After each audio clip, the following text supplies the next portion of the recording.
Jeg forsker i europæisk menneskerettighedsbeskyttelse, eller grundrettighedsbeskyttelse, som man også kalder det, og hvordan forholdet mellem EU-domstolen og menneskerettighedsdomstolen på det her område påvirker den samlede beskyttelsesstandard i Europa.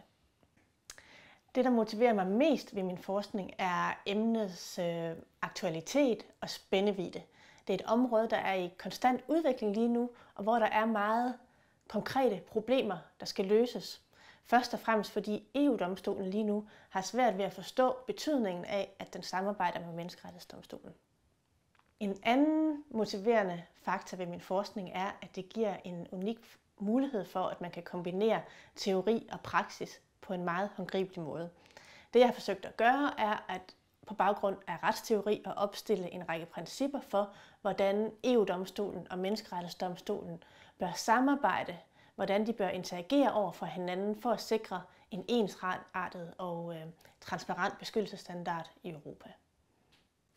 Det er vigtigt at forske i det her emne, fordi det berører mange.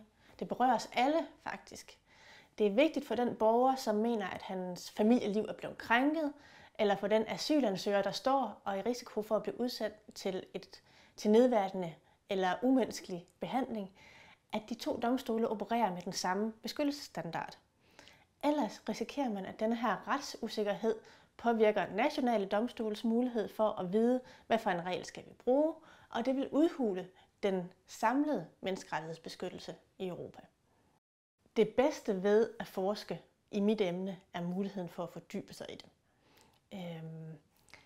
Og man har mulighed for at angribe emnet på andre måder, end man har, når man beskæftiger sig med det i praksis. Jeg har tidligere arbejdet med menneskerettighedsbeskyttelse som embedsmand, og selvom det var enormt spændende, kunne man nok nogle gange godt føle, at man manglede en ekstra dimension for at kunne forstå eller for at kunne løse et problem fuldt ud. Der er mange glæder ved forskningsarbejdet.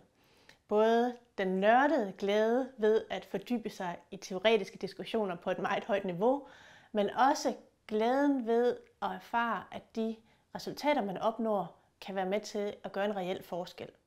Fordi de påviser de problemer, der er i forholdet mellem menneskerettighedsdomstolen og EU-domstolen lige nu, og giver et bud på, hvordan de her problemer kan løses. Et meget konkret bud herpå. Jeg har et håb om, at min forskning kan gøre en forskel. At den kan bidrage med nye perspektiver til, hvordan man kan løse et meget reelt problem af stor praktisk betydning for menneskerettighedsbeskyttelsen i Europa.